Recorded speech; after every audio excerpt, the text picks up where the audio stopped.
No matter how good my intentions are, I cannot help myself but to give advice. Something like, wait, you're going to New York City? Where are you staying? Perfect. You have got to go to Zia Maria in Little Italy. They have got the best linguine frutti di mare. You're going to love it. But I got to tell you, the lobster part of it's kind of messy, so it's going to take a little bit of work. Just saying, but I mean, you got to have it. You have to have it. Or something like, oh my gosh, you got a flat tire? I'm going to call Tifton General Tire. Steve is the best. He'll come right over and fix whatever you got a problem with. I'm kind of what Seth Godin calls in his book, The Purple Cow, a sneezer. I spread ideas and brands like some people spread this common cold. Well, I'm also maybe more like Cliff Clavin, just enough knowledge to be dangerous. For all of you who don't know who Cliff Clavin is, ask your parents. They'll tell you. The challenge for all this is that some people see all this information that I'm giving is about as appealing as getting an upper respiratory infection. Hi, I'm Ted McElroy. Welcome to the part 3 of a 3-part series of the Vision to Leadership podcast called Coaching as Leadership. In this series, we're digging into what successful businesses think of their business by leadership, not in the typical way of controlling or advising or rescuing, but through coaching. If you haven't listened to part 1 and part 2, part 1 being the difference between coaching and giving advice, and part 2, do you know who works with you? It's okay. You don't have to have heard them to listen to this. It's helpful to have that for information too, so go back and listen to it later or listen to it now. Doesn't matter to me either way. Just give this a listen and make sure that when you do, share this with someone you know and give us a rating to let us know what we're doing well so we can do this better.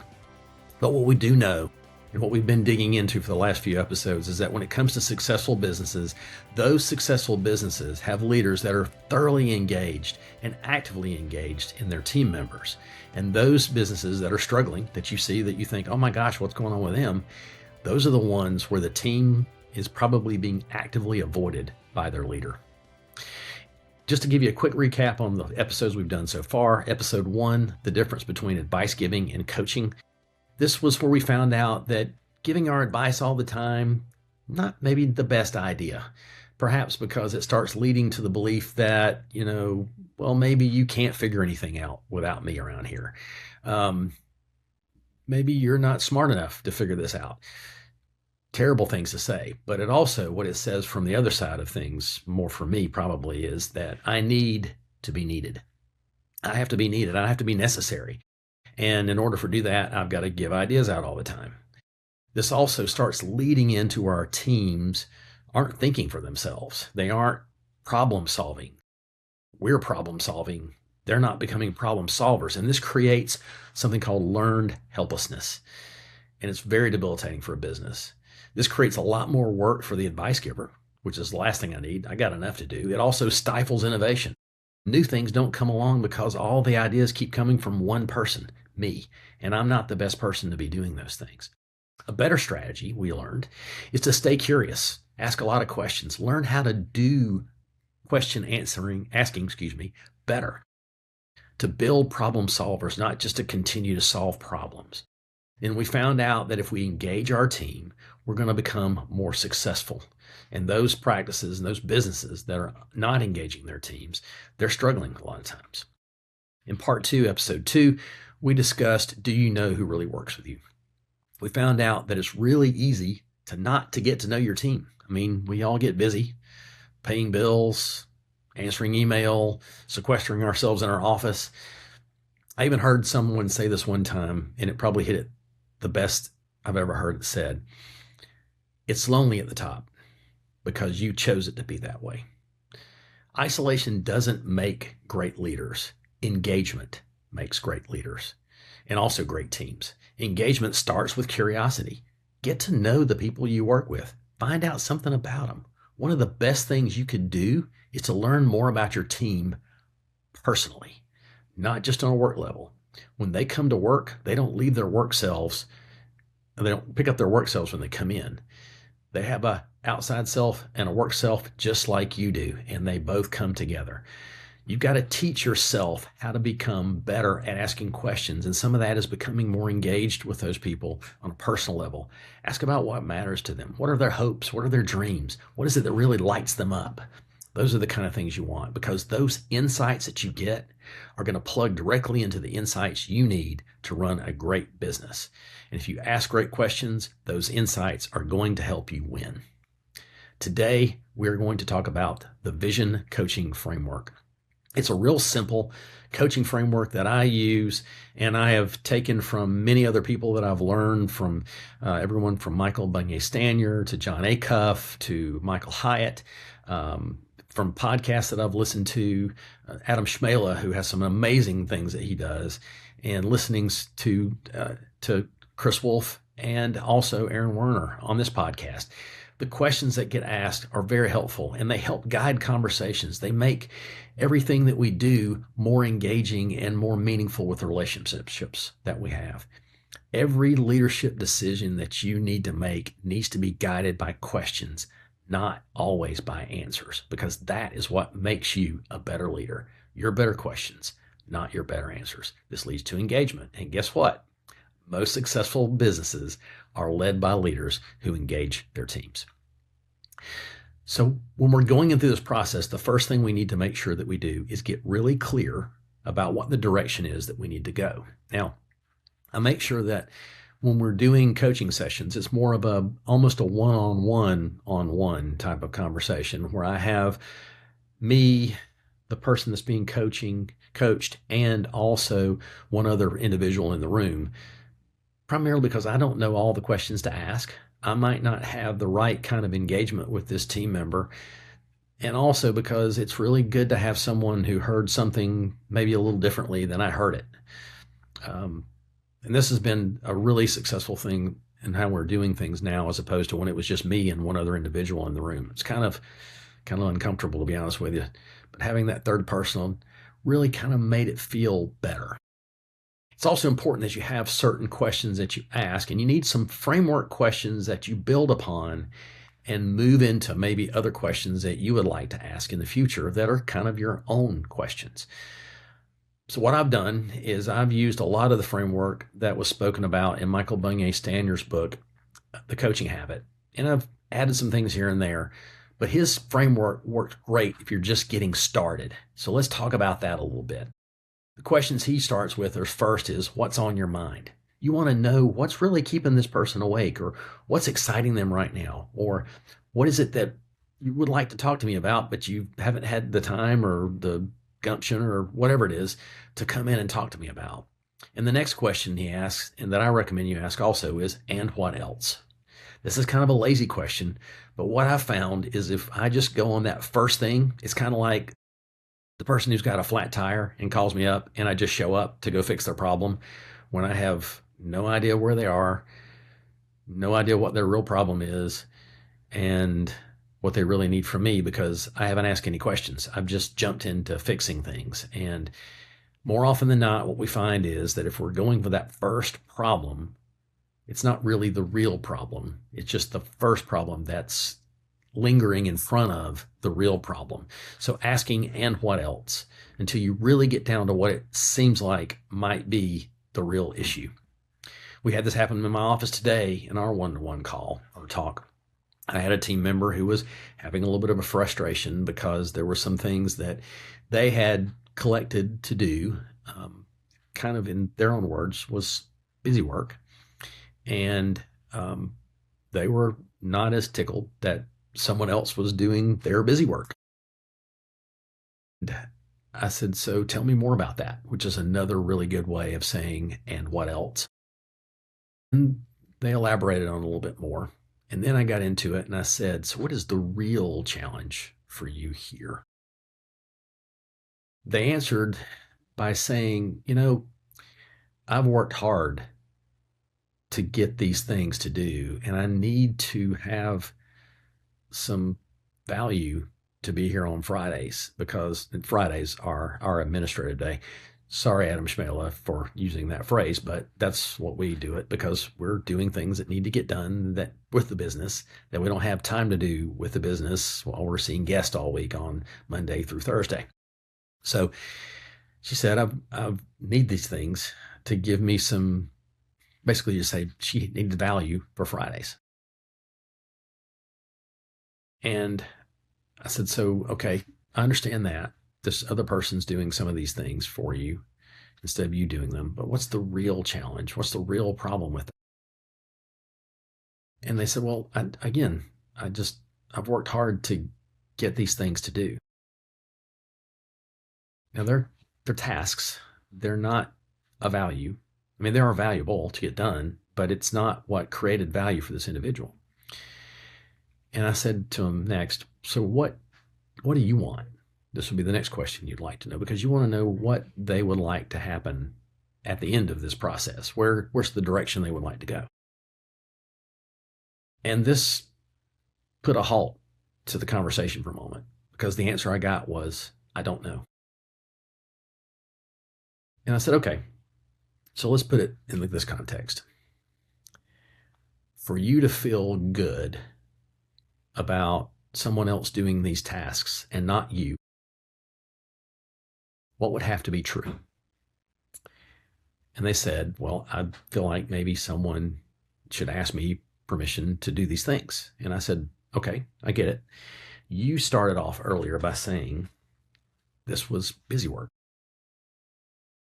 Do you think it's valuable? She said, yeah, it needs to get done. I said, that's not what I said. I said, is it valuable?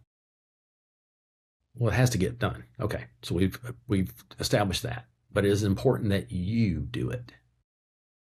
And I think this is where we started realizing that what was the challenge, both I and this individual, was that it was part of their identity at this point.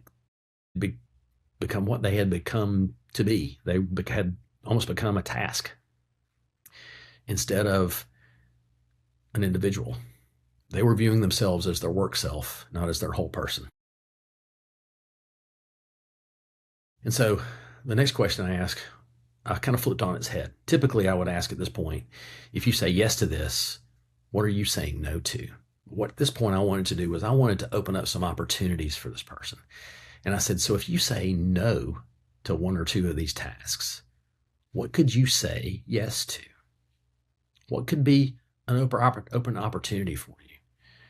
And they said, well, I don't know, because that would just leave me with nothing to do. And I go, that's not necessarily true.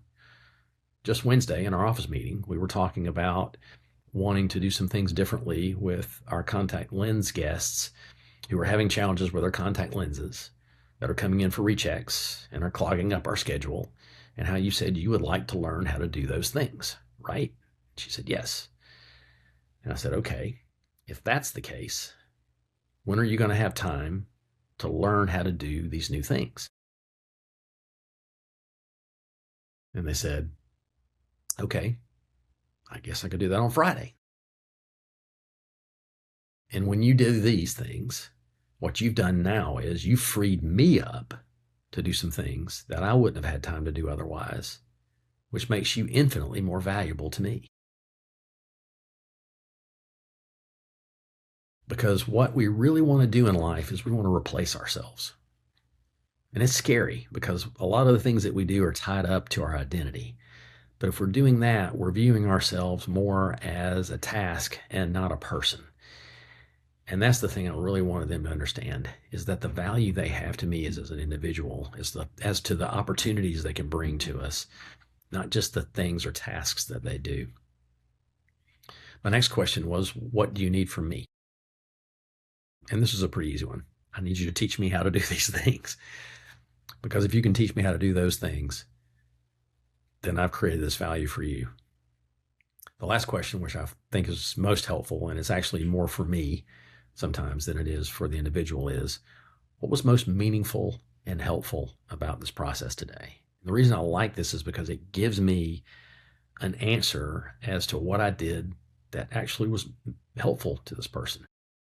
If I was in there for an hour just talking and they got to this part with this question and I said, what was helpful and meaningful? And they just said, I don't know, nothing. Well, I've just wasted both of our time. These are just some of the questions that you could use to ask your coachee to get started in a direction that they want to go, but they don't necessarily know how to get there. They don't necessarily know how to say it or explain it or to just do it. when you ask these questions and you dig further, and along the way you say things like, tell me more about that. Let's go back to this thing that you said a moment ago. Use their words, not in a defensive way or to offend them, but to say, here's what I heard. Here's what you told me. Tell me more about those things. Once you've gotten clear in the direction that you want to go, the next step is going to be trying to figure out what kind of things build success for that individual. These success signals that you have help you venture through those starting questions and follow up more with some really deeper, truly meaningful directions that you'll go. One question I like to ask is, what has worked for you before? You see, if they know what they've done really well in the past, it helps show their strengths in things that they do, where they can repeat those and not spend so much time struggling with the things that are hard for them. I was on a call today with John Acuff, and we have a group coaching thing that he does once a month on Fridays, and he said that one of the things that people start talking about is, when you're doing things that are new or stretching you, is they say, this is hard. And he said, yeah, hard things are hard. And you need to, he said, I know that sounds silly to say that, but in order to identify how hard things are hard, it lets you know this isn't going to necessarily be easy. It is simple. It's pretty direct, but it's not going to be easy. But if you know the things that have gotten you through some of the struggles before, the fact that you're very tenacious, or you have an ability to see things before they happen, or you have the ability to invent a new way of doing things, those kind of things help you to get through those problems much quicker. Another success signal question is, how do you know that you're making progress? I don't know of anybody who's doing some sort of goal or some sort of new project or some sort of endeavor that doesn't have some kind of personal metric that they're following. Whether it's if you're in the weight room trying to figure out how much more weight you can lift, or how many more reps you can do, or sets you can do, or if you're a runner, how much faster you can do things, how much longer you can run, the farther distance that you can go. When you're trying to lose weight, you want to see the weight go down. Maybe not, 10 pounds a week. You want to see it just at least making some sort of progress. How do you know you're getting where you're supposed to go? This lets that individual put a label on what winning looks like. And putting a label on that win helps them to internalize the success that they get. This is going to drive some external signals that will actually help drive their behavior to want to do it more. But it mostly identifies, what does winning look like to this individual? I would recommend that when you are getting into this process, you spend more time and at the beginning with what's going right with this process. Not ignoring what's going wrong, but spending the time on what's going right. Because again, we can find the stuff that's going wrong pretty easily. We're very good at seeing faults and seeing mistakes and challenges. What we're not real good at is naming what's going well, because it's going well. We don't talk about that much. But if we can start talking about those things that are going well, and almost, I don't want to say brag about it, but we can talk about it with people who want to see us win, that makes this process so much easier. So start with the things that are adding value to the situation versus the things that are taking away from the situation. This is going to create more momentum, but you can't ignore the things that need to be improved. I'm not saying that at all, but I am saying, let's talk about, where are things going right? I was moving the correct direction. I'm on my path. I know what things have worked for me in the past. These are where I know. But you do need, like I said, to talk about the things that might need some improvement. These are more of your obstacle signals. We talked about getting clear. We talked about the success signals. Now let's talk about the things that are kind of getting in our way a little bit. What are those things that we have to jump over or go around, or maybe even go backwards on a little bit first? A question that's great here is, what tends to derail you? This helps your coachee name the pattern So they don't continue to keep repeating those things, especially if they know the kind of things that they do. Do they tend to self-sabotage themselves? Do they have some sort of emotional trigger that seems to just send them over the edge? Or they like me, they have a problem with shiny object syndrome. I'm working at, oh my gosh, that looks so amazing. Let's do that instead. Or something else I do a lot is I add complexity to things because I seem to think that if it's more complex, it's got to be easier. No, it's just more complex. It doesn't work a lot easier. In fact, if I could make it simpler, it would probably work better. I can't give the quote to who this is, but I'm going to say it was Mark Twain. He said, I would have written you a shorter letter, but I didn't have time. We tend to not want to put the time in to condense things, to take out the stuff that's getting in our way. A wise man once said, perfection is not achieved when there's nothing left to add, but when there's nothing left to take away. This is elegance in design.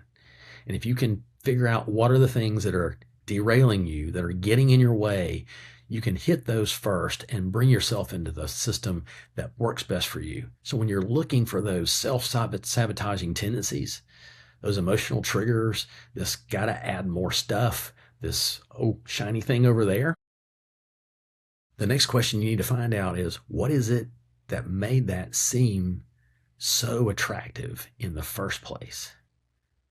Why is it that you go to this shiny object thing? Well, for me, it's sometimes because I don't think I'm worth the success. That's really hard to say out loud. I'm not worthy of this success. I'm not worthy of this particular level of leadership or whatever it is. Or maybe there's some things, once I see I'm starting to get a little bit more successful, I'll kind of self-sabotage it because, again, I don't deserve it. Adding complexity gives me an excuse to not get things done. Well, it was just really a difficult, really complex thing to do. And if I can figure it out, well, then I just look smarter. When what would have been really smart would be to pull away some of those things that were getting in the way of me getting things done. And then sometimes there's just this friction of unknown. I don't know who I'm going to be if I succeed in this endeavor. I know who I am now, but what if things are worse if I get this? Sometimes our identity is at risk. Who we are as a person might change because of this thing that we come into. And sometimes it's just time. It's not the right season.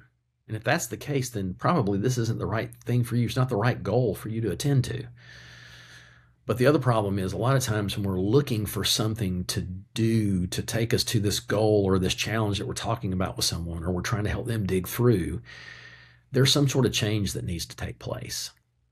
And until that change becomes less painful than staying the same, change probably isn't going to happen.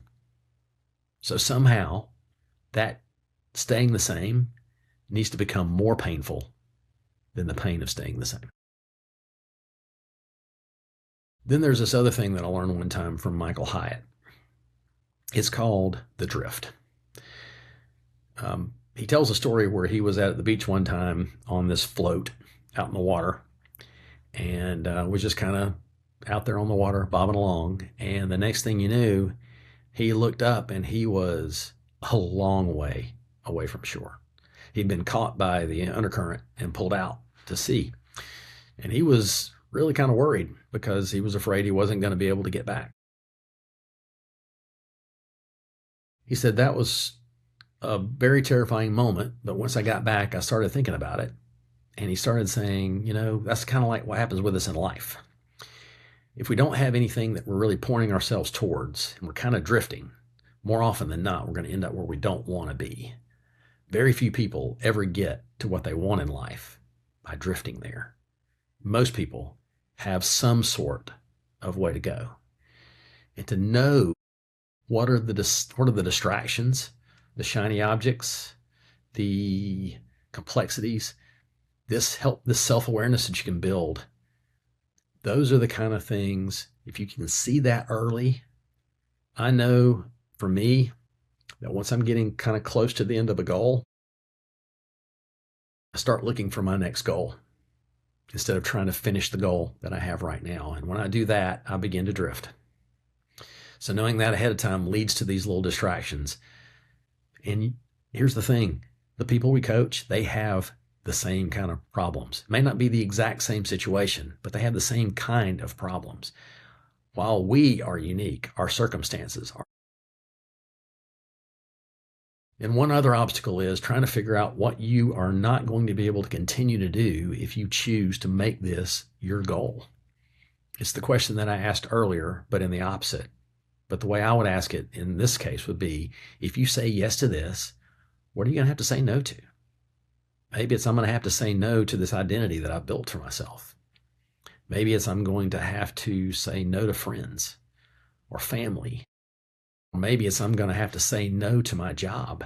Yeah, I'm taking that risk with the team that I'm having by teaching them to do great things. I'm taking the opportunity that one of you is going to want to come and take one of my team members. And hopefully I've created such a place that if I cease to exist, I would leave a huge gaping hole in their lives. So they're going to want to stay. But no matter what's going on, we can't avoid having some of these difficult questions in the difficult conversations about obstacles that are getting in the way of their systems, because these are the things that get people stuck and keep them from making those successful jumps that they need to have. So engaging those people earlier rather than later is really important. One of the questions that I heard today when I was sitting in this group of people in the group coaching, I asked them what kind of questions you would ask. And one of the questions that was brought up was a question that I had never heard before, but it was done by Andy Stanley. And the question he was given by his coach was, what question are you hoping I'm not going to ask you right now? Because that's probably something that I'm avoiding, or someone I'm avoiding. And the next question is, why am I avoiding them? Knowing this helps me to set up a situation where I'm not creating a pattern to interrupt myself and getting into this interruption zone. And if we can interrupt that pattern, that's where growth is going to take place, because momentum starts to build from there. Before we move on to the next topic, I want to talk a moment about our sponsor, which today is me. That's right, me, Ted McElroy. I am actively looking to bring a doctor to our practice here at Vision Source Tifton. When I first began practicing, I felt the tension that probably a lot of you may feel. I was working for someone else, and I wanted to do this great clinical work, but it was mixed with a lot of burnout and pressure and systems and things that other people wanted to have done that made me feel more like a cog in the wheel instead of the doctor that I really wanted to be. And for many other people, maybe you, it starts to crowd out my life, my family, my relationships, and my community. Maybe you're feeling this tension too between professional growth and personal fulfillment. And you're thinking to yourself, can I have both? Or do I need to choose between one of the two? Well, here at Vision Source Tifton, we've created such a place that we think we've done something different. We've created a practice that has a high-level clinical team and technology. We've built these great relationships with our guests and with each other. And we feel like that we've done something that's really made us a lot better at creating a meaningful career and a meaningful life than I feel like could be seen somewhere else. If you're looking for that kind of place where you can practice excellent optometry, care deeply for your guests, and still have margin for your family while living in a small town, I'd love for you to come and see what we've got here. In fact, I will bring you here to see it. If you'll just contact me at T McElroy, that's TMCELROY at friendlycity.net. I would love to bring you here, let you see what's going on, and so you can get a real decent idea of what Vision Source Tifton has to offer you and your family, so you can get a better career path and also a good view of what your family's future is. And now back to part 3 of coaching as leadership. So the first thing we talked about was getting clear. We wanted to make sure we know the direction we're going in. Part 2 was having some success signals. What are the things that I've done in the past that have helped me to get successful? What are the kind of things where I know I'm on the right path? Part 3 was looking at our obstacles. What is getting in the way? Am I distracted by things? Do I find myself venturing on to Facebook when things are needing to be done? What are those things that I tend to do instead of the important thing when I need to be doing the important thing? Well, the last thing we need to make sure we know is what is the one thing that we need to be done? Or better put by someone who I can't give credit to, the main thing is to make sure the main thing stays the main thing. And you got to identify what that is and write it on a wall, board, on a piece of paper, put it on your forehead if you have to, so you have to look at it every single day. But somehow this needs to stay in front of you. Perhaps you're using some sort of planner that you use. I've got a full focus planner that I use from Michael Hyatt's group, Full Focus, and it works great for me, but it might not be works for you. John Acuff has a great planner that he has that works fantastic. Have some sort of way to put down your goals, where you're heading, and why you want to do it. What's really important about doing this? Another question that you probably should ask yourself, and this stuff kind of almost fits into more of a self-coaching thing, which we'll get into in just a moment. There's a great question that was asked one time, and I heard Andy Stanley say it when he was looking for what's the wise thing to do. Not what's the right thing to do. Sometimes the right thing is the right thing, but right now it's not the wise thing to do. Because due to something in your past, you know you're going to have a big challenge with this if you move on to this endeavor.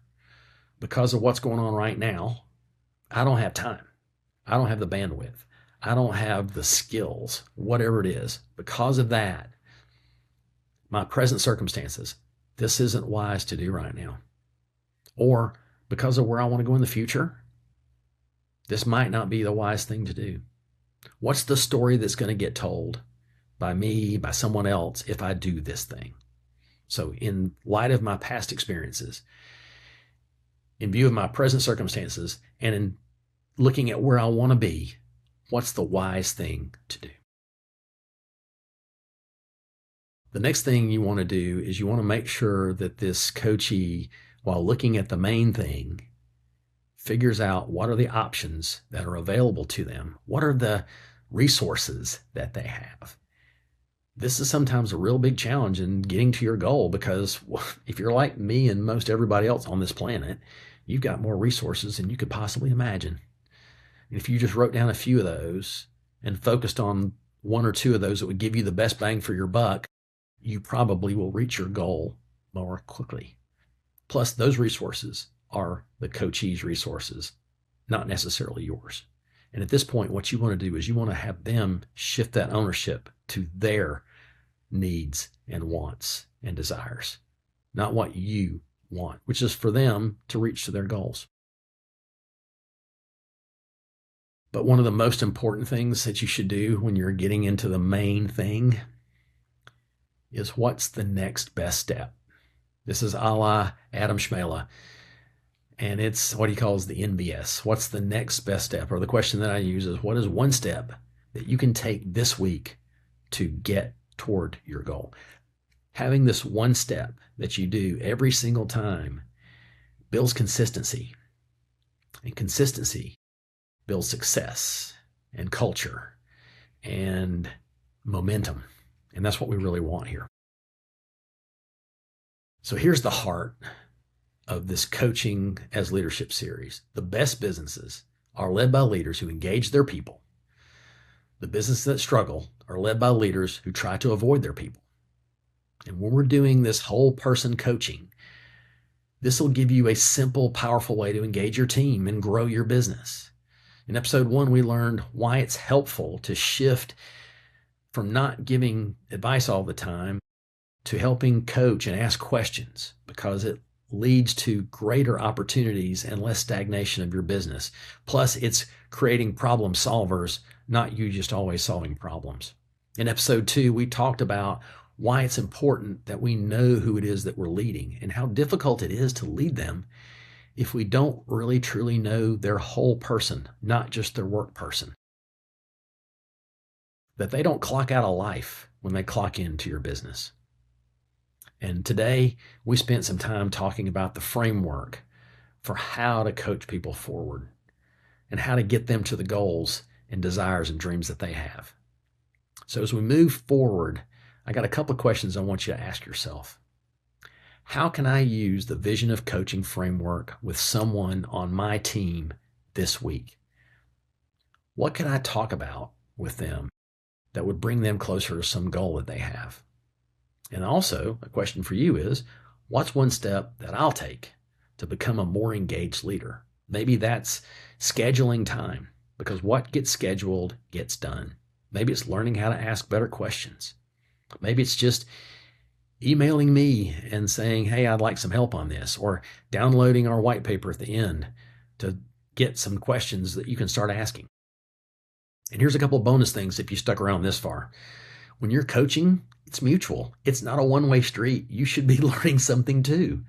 And you can learn from anybody, even the people you think might not necessarily be able to teach you something. You'll be able to learn something from them, even if it's something like how not to do something, perhaps. But I think what's really helpful is for you to go in with questions for that coachee, but also to turn the tables and you become the person that's being coached by this individual. Let them be your coach. A great question to ask them that I like to ask to my team members, and I try not to do it too often because I don't want them to think it's just the way. What's one thing that I do that drives you crazy? This has helped me to become a much better person to be around, because I know by having them hold this mirror up to me and show me who I really am, I can be better at those kind of things. They really hate it when we've got an idea of what we're going to do. We start working on this plan, on this goal of this thing that we're going to do. And just about the time we're finished, I'll walk in there and go, hey, y'all, I've got a great idea. They hate that because they know this means we're going to shoot everything we've just done for the last 2 weeks and start over. Also want to know, what is it that you don't want to see me ever stop doing? Because those are the kind of things that mean the most to them. And I want to make sure that I'm showing up for them in the way they want me to show up for them.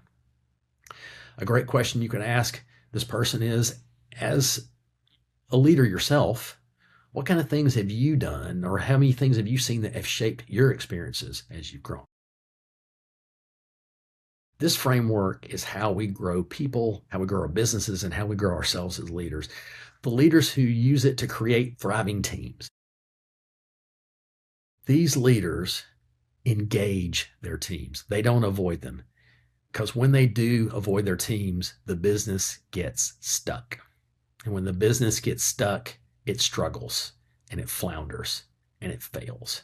So choose engagement, choose coaching, choose growth. What's coming up next in these podcasts? Well, from here forward, we're going to focus on one thing: coaching as leadership. We're going to delve into conversations with other people who are coaches, who coach their teams, who coach themselves. And yes, we're going to do some self-coaching too. We're going to talk about the real struggles that we face as business owners, the things that bring real growth because of those struggles. And as business leaders, we're going to make sure that we get ideas of how to do this better, to how to grow whole people, not just work people. And yes, it's going to create people that someone in your area is going to want to take away from you. But what would you rather have? Someone you put a lot of time and effort in and they became amazing and someone wanted to take them away? Or you never invested anything into them, they never grew, and they just stayed? I think I know what your answer is. We're going to be building healthier businesses, healthier leaders, and healthy teams. Also, please download the white paper if you want 10 transformational questions that will help you anchor this whole person coaching thing. Download the Vision of Leadership white paper that you can get at icodemedia.com/vision coaching. Or you can also check that link at the end of the notes. This has been part 3 of Coaching as Leadership, where we grow our people by learning to coach the whole person, not just the employee, not just that one person, but this will grow ourselves, our teams, and our businesses. I am so thankful you spent some time with me today. Thank you.